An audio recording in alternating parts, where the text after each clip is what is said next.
I am Ankita Robin and welcome to ST Global News. From the destruction of a Sacred Heart statue of Jesus in a French Catholic church to the acquittal of 2 Catholic priests charged with hate crimes for criticizing radical Islam, we have many stories to cover.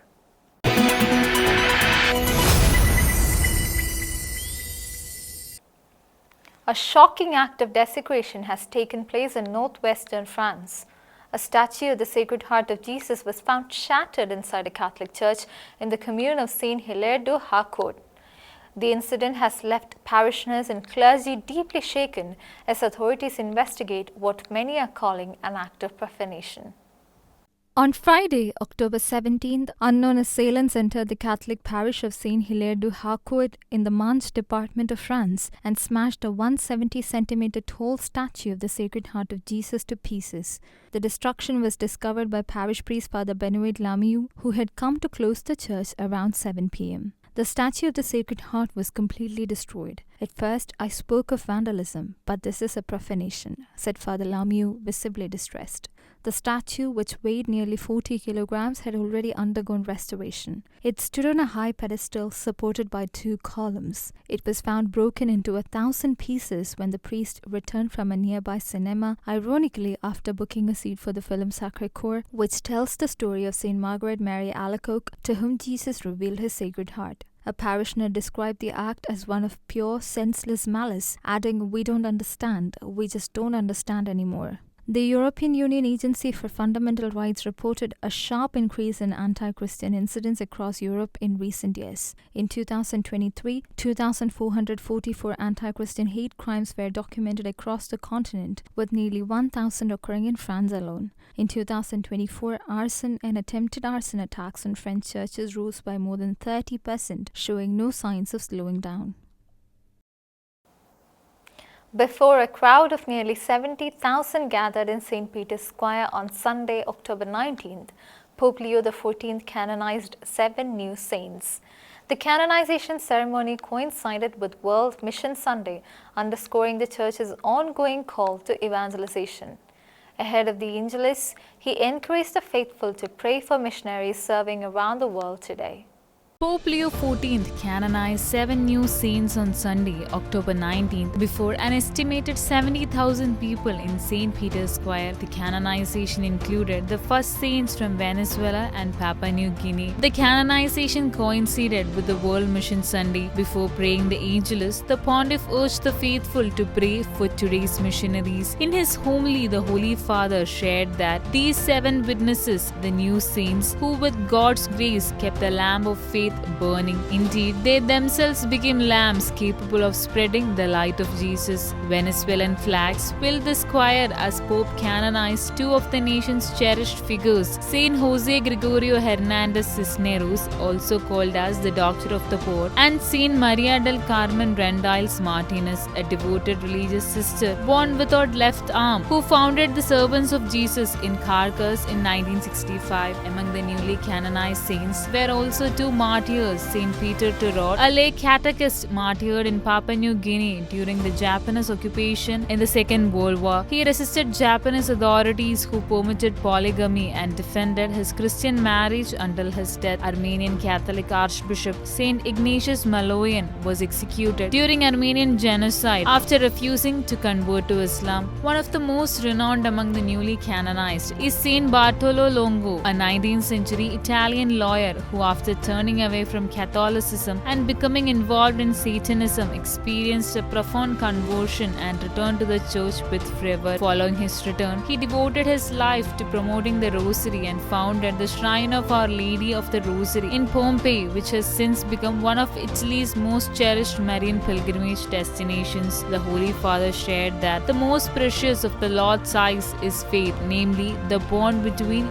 God and man. In addition to Venezuela's Saint Maria del Carmen Carmen Rendiles Martinez. 2 other women were also canonized. Saint Vincentia Maria Poloni of Italy is remembered for her unwavering dedication to the poor, even risking her life during the cholera epidemic of 1836. Pope Leo declared Saint Maria Troncati a saint, an Italian Salesian sister who dedicated 44 years of missionary service to the indigenous Shuar people in Ecuador's Amazon rainforest. The Pope added that the church is entirely missionary, but today we pray for those men and women who left everything to bring the gospel to those who do not know it. In conclusion, the Holy Father offered a heartfelt appeal for the peace in Myanmar, entrusting his prayer to the intercession of the newly canonized saints. He also prayed especially for the peace in the Holy Land, Ukraine, and all regions affected by conflict.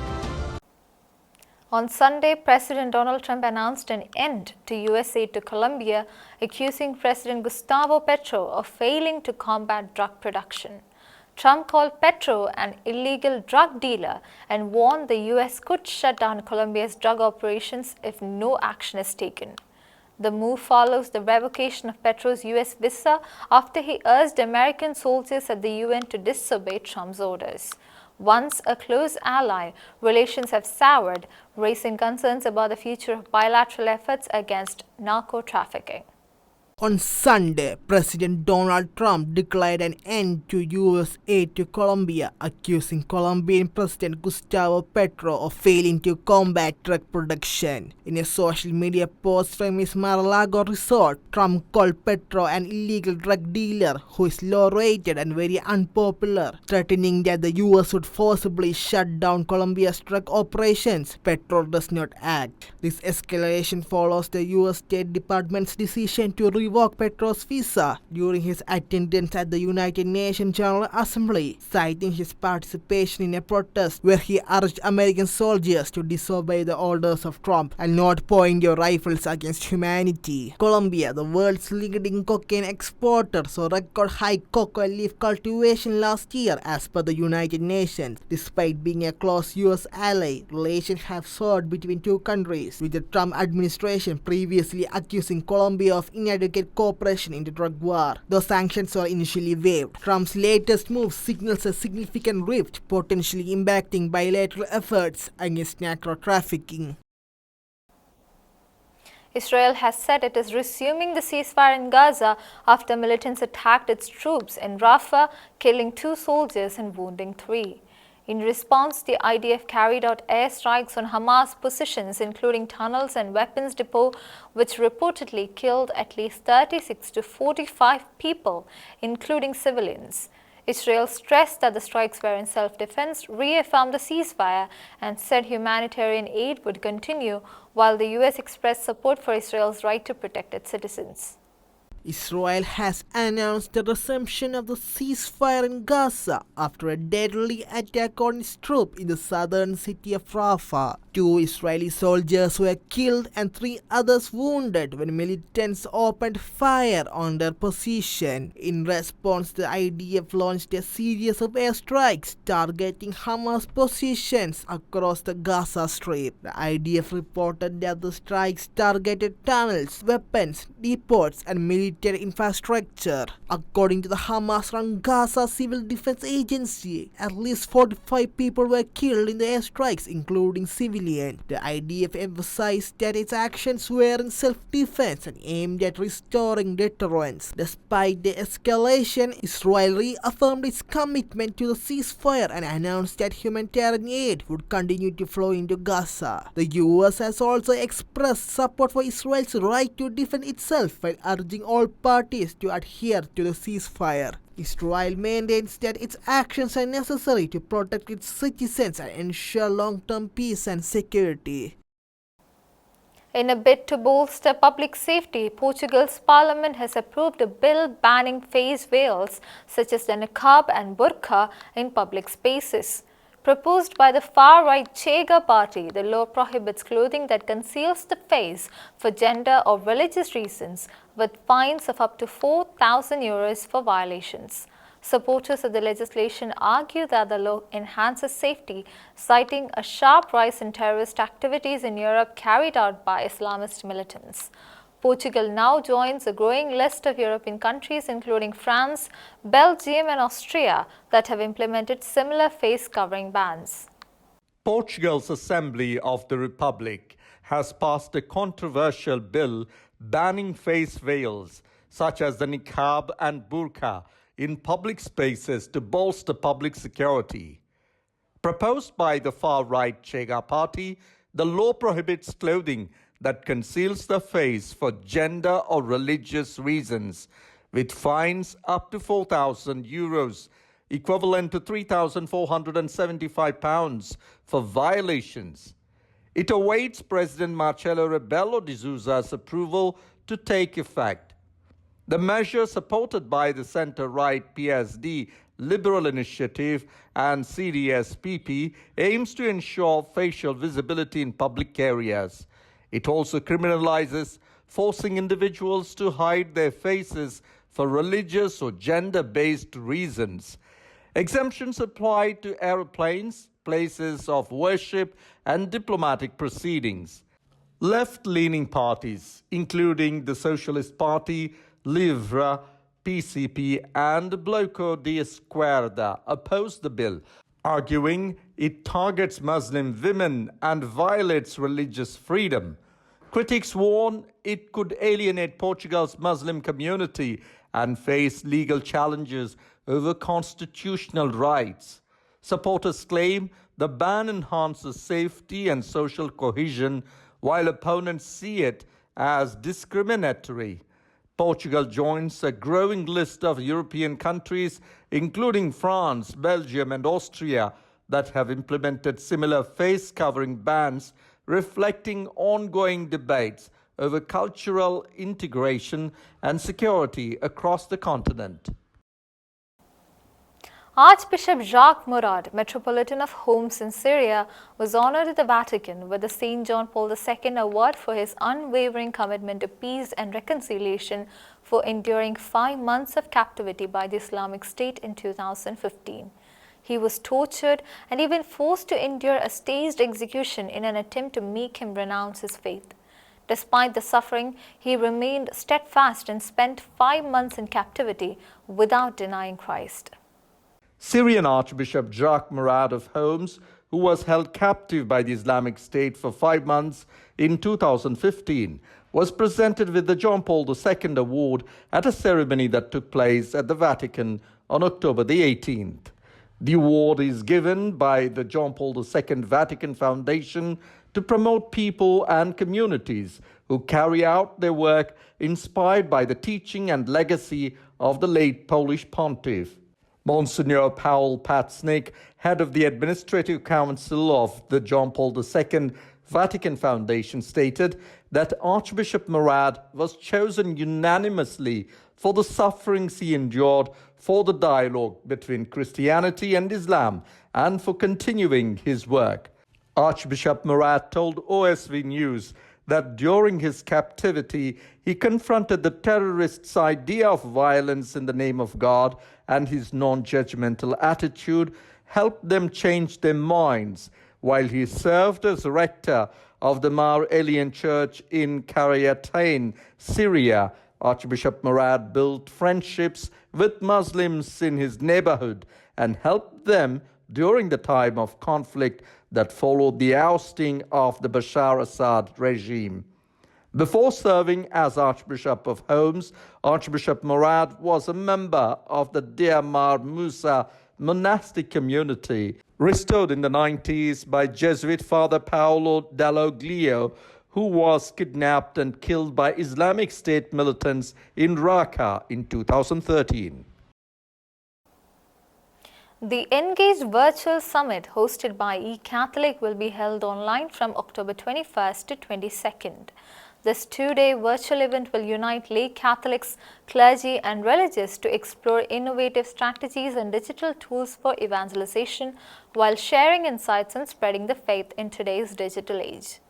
A two-day virtual conference, Engage Virtual Summit, will bring together lay Catholics, clergy, and religious to explore innovative tools and strategies and share insights into evangelization in the digital world. Presented by eCatholic, the summit will take place online from October 21st to 22nd and will feature many notable Catholic figures including Monsignor James Shea, Monsignor Roger Landry, co-founder of Halo application Alex Jones, radio host Katie McGrady, and evangelist Chris Stefanik, among others. eCatholic is an organization that supports parishes, schools, and dioceses to evangelize effectively and efficiently through the use of the eCatholic's digital platform. Brandon Duncan, eCatholic's marketing evangelist, shared that it's amazing what they have been able to do and being able to turn this around so quick, and by the grace of God, everything is going so smoothly in the planning process. Jason Janes, president and CEO of eCatholic, shared that the theme of the conference is Made for Mission, which aims to engage religious and lay alike, and for anyone out there navigating this digital continent, whether you are a priest, a ministry leader, a communicator, an educator, or a media professional. This is about offering practical strategies and actionable steps to inspire and equip you to actively participate in digital evangelization. Michael Josephs, director of marketing at eCatholic, added that humans are made for mission. The church is also made for mission. So, the theme felt like it resonated on all these levels. He further added that in a year marked by Vatican's hosting of the Jubilee of Digital Missionaries and the canonization of the church's first digital missionary, Saint Carlo Acutis, the vital role of digital missionaries in the modern world has become increasingly evident. Although the online world is far from perfect, Josephs emphasized that the church must not turn away from it, but rather engage with it and serve as a light within that space. Janes highlighted the valuable work many Catholic ministries and organizations are doing in the digital space. He noted a growing shift in mainstream culture, observing that people are beginning to see through the emptiness of certain secular narratives that have dominated for decades. More and more people are asking deeper questions, searching for a greater meaning in the human experience and longing for joy that touches something fundamental within all of us. A Spanish court has acquitted 2 Catholic priests and a media director accused of inciting hatred against Muslims during a 2017 talk show. The ruling delivered by the Provincial Court of Malaga emphasized freedom of expression even for speech that may be considered offensive. The Provincial Court of Malaga, Spain, has acquitted 2 Catholic priests who were accused of committing hate crimes against Islam during a 2017 talk show. The director of the digital media outlet that aired the program was also cleared of all charges.